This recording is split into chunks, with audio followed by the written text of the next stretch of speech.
Me resulta muy grato participar de este evento partidario en el cual se presentan propuestas, ideas y lineamientos de política que tienen la jerarquía necesaria como para integrar el programa de un gobierno nacional, junto con otras iniciativas de la misma naturaleza que están surgiendo desde otras columnas del partido.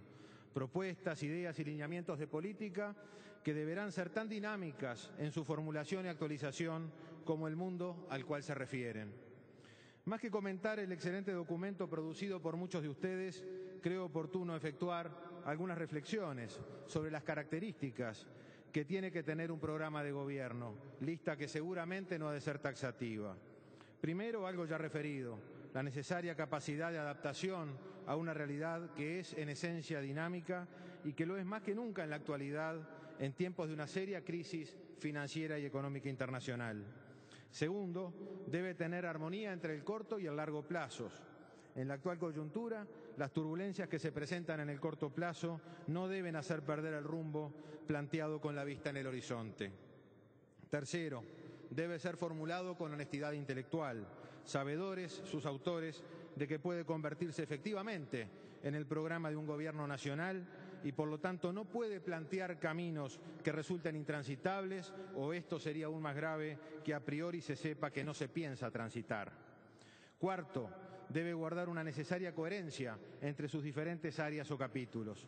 Por lo tanto, no puede ser la mera acumulación de iniciativas de origen filosófico diverso que por contemplar a sectores contrapuestos terminen formando un combo contradictorio en sí mismo. No se gobierna promediando entre opuestos, ya que eso conduce a la inacción, al empate, o bien conduce a un reparto de áreas de gobierno entre diferentes sectores, lo que da lugar a la coexistencia de políticas contradictorias.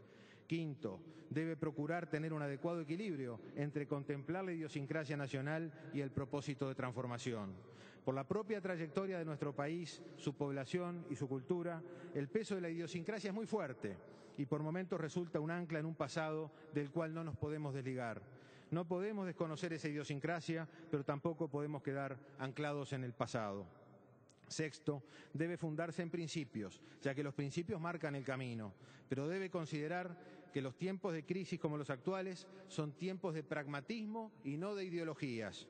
Basta con ver cuál ha sido la reacción ante la crisis, es decir, el recetario utilizado en los países más desarrollados para comprobarlo. Pero un programa de gobierno debe además contar con dos elementos fundamentales, el equipo y el liderazgo. Debe contar con un equipo que lo pueda ejecutar, un equipo que funcione con armonía, con coherencia y que por lo tanto, reitero, no puede ser el promedio de opuestos. Y debe contar con un liderazgo firme.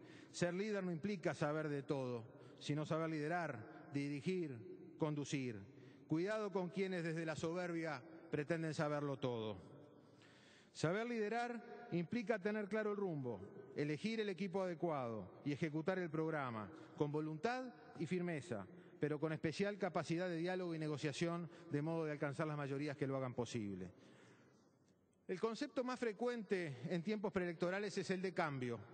Cambiar no implica refundar la República, sino aprovechar lo bueno que se ha hecho antes y tomar impulso a partir de eso con la impronta propia y avanzar. En ninguno de los países que avanzan, sus gobiernos plantean la refundación del país. Es, al menos hasta el presente, el caso del nuestro. Aun cuando hay aquí algunos que parecen creer que la historia empezó en 2005 y reniegan de todo lo anterior, los mismos que terminaron aplicando en el gobierno políticas que siempre criticaron desde la oposición. Nuestra referencia deben ser casos parecidos al nuestro y a los que les ha ido mejor. Hay numerosos ejemplos de países con tamaños relativamente similares al nuestro, economías pequeñas, con orígenes similares en cuanto a estructura productiva, incluso algunos hasta en la misma latitud que nosotros, con clima parecido. Cambiar entonces implica aprovechar lo mejor de nosotros mismos, corregir aquello en lo que no hemos acertado y reformar aquello en lo que nos hemos dejado estar, en lo que nos ancla un pasado que debemos superar. Finalmente, algunas breves referencias a la crisis actual y su incidencia en el programa de gobierno. La crisis es un claro ejemplo de la necesidad de adaptación del programa ante una realidad dinámica. Implica, además, que no podrá evitarse la consideración de lo macroeconómico, que hasta hace pocos meses se pensaba que podía relegarse a un segundo plano. Pero debemos tener bien claro que lo que define el futuro, dado lo macro, es lo microeconómico. Es allí donde se juega el resultado, donde se definen las políticas de Estado y donde se dan las señales más claras para la inversión, las buenas y las malas. En tiempos de exuberancia, los errores micro pasan inadvertidos. Es tan grande el retorno de la inversión que casi no cuentan. Pero como las rocas en el mar, están ahí, y cuando baja la marea, se vuelven obstáculos para llegar a buen puerto. La crisis actual es como esa marea que baja, y aquí, cuando la marea estuvo alta, se crearon obstáculos al desarrollo que se deberá remover porque en tiempos más normales, no exuberantes, se sentirán y afectarán las posibilidades del país. A la actual crisis mundial llegamos menos vulnerables de lo que estábamos hace unos pocos años, al salir de nuestra propia crisis, pero de todos modos estamos vulnerables, tanto en lo social, con índices de pobreza e indigencia todavía indignos de nosotros mismos, y con vulnerabilidades fiscales, por no haberse tenido un comportamiento más cauteloso, por no haberse ahorrado apenas una parte de lo que se recibió en forma extraordinaria del mundo exuberante de los últimos 5 o 6 años, lo que hoy permitiría alivianar las mochilas de las empresas y de los hogares, y esto no se puede hacer porque no se ahorró antes. Por lo tanto, todo programa de gobierno que se presente en el escenario político nacional en los próximos meses deberá incluir el diseño de la corrección a la política económica, de modo de aligerar la mochila del gasto público, que quedará pesada, y de recuperar la competitividad perdida. Esto es así porque resulta claro, es lo habitual, que los años electorales no son años en los que se corrijan errores. Hay algo que tiene que quedar bien claro. Esa corrección de la política económica no puede incluir el aumento de impuestos. Nuestro problema, en todo caso, no es tener impuestos bajos, sino un gasto público alto. Entonces la solución no pasa por subir impuestos, sino por bajar gastos.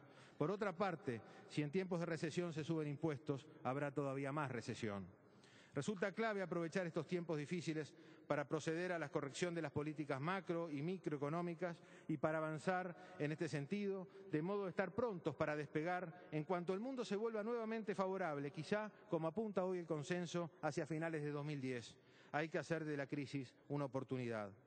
No vienen tiempos fáciles. Los que vienen no serán como los años recientes, años de ir en bajada y con viento a favor. Serán tiempos de enfrentar el repecho con viento en contra. Hay que prepararse para ello, sabedores de que después del repecho el camino sigue y que su trayectoria depende, en definitiva, de nosotros mismos.